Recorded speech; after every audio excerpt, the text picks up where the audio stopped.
Il arrive à votre chat de sauter sur vos chevilles, sur vos mollets. Parfois il vous griffe ou vous pince. Il se peut aussi qu'il vous poursuive lorsque vous tentez de vous enfuir. C'est un problème assez courant chez le chat qui ne sort pas, mais rassurez-vous, il y a des solutions. Je vous explique comment réagir au moment de l'attaque, mais aussi ce qu'il convient de faire pour éviter que cela se reproduise, car ce n'est pas un comportement si anodin que cela. Pour commencer, que se passe-t-il donc dans la tête du chat? Pourquoi agit-il ainsi? Eh bien, c'est en général tout simplement le seul moyen que trouve le chat pour utiliser son trop-plein d'énergie. Ce comportement a généralement lieu le matin ou en fin de journée, lorsque vous rentrez après plusieurs heures passées à l'extérieur du domicile. C'est alors le signe très clair que le chat a manqué de stimulation. Le trop peu d'activité physique et mentale dont il dispose actuellement n'a pas permis qu'il dépense toute son énergie et cela génère ses attaques. Que faire lors des attaques? Si vous avez repéré le chat en embuscade avant l'attaque, vous pouvez tenter de l'éviter en lui lançant immédiatement une balle ou un jouet pour détourner son attention. Il faut donc bien sûr conserver sous la main un objet à utiliser dans ce cas-là. Si c'est trop tard et que le chat attaque, ne faites rien du tout, surtout rien du tout même.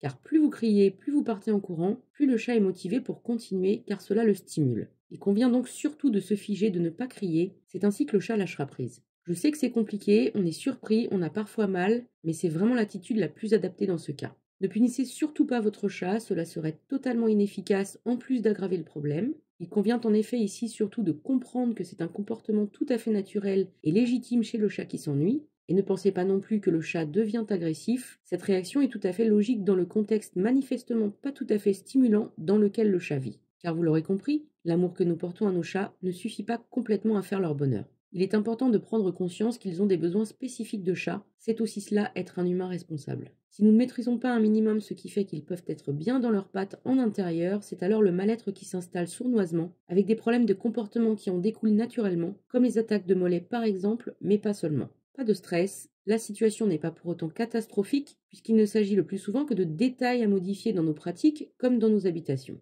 Il n'est évidemment pas question de transformer nos logements en chatterie, mais bien juste de trouver les petites choses qui vont pouvoir tout changer pour le chat et donc contribuer à en finir avec les attaques de mollets. Attention, la situation mérite vraiment d'être prise en charge sans attendre, en sachant que le problème peut s'aggraver, puisque le mal-être du chat peut entraîner le développement d'autres problèmes de comportement, mais aussi la dépression ou des problèmes médicaux, qui pourraient se déclarer en lien avec le manque de stimulation. Il est donc urgent d'agir. Pour cela, vous trouverez bien sûr toutes les solutions sur Internet, encore faudra-t-il faire le tri entre les informations de qualité et celles qui sont erronées et qui risquent d'aggraver le problème. Pour vous éviter de perdre du temps, je vous propose deux solutions concrètes. Soit une consultation avec moi, durant laquelle nous étudierons ensemble le contexte global afin que je vous propose des solutions complètes et personnalisées pour résoudre le problème, soit vous préférez gérer le problème en toute autonomie à votre rythme. Dans ce cas, je vous suggère alors d'utiliser l'un de mes programmes en ligne exclusifs, ce qui vous permettra de bénéficier de tous les détails importants à modifier pour gérer le comportement du chat. Les liens de chaque solution sont dans la description de la vidéo. N'hésitez pas à me poser des questions en commentaire, j'y répondrai bien sûr avec plaisir. Et pour obtenir de premières informations sur le bien-être du chat et son comportement, téléchargez vite mon manuel PDF exclusif et gratuit, 30 idées pour occuper le chat. Le lien est aussi dans la description de la vidéo. Si cette vidéo vous a plu, mettez-lui un pouce j'aime, partagez-la sur vos réseaux sociaux et abonnez-vous à la chaîne pour bénéficier gratuitement des prochaines vidéos sur le bien-être du chat et son comportement. Et en attendant la prochaine vidéo, prenez bien soin de vous et de vos loulous!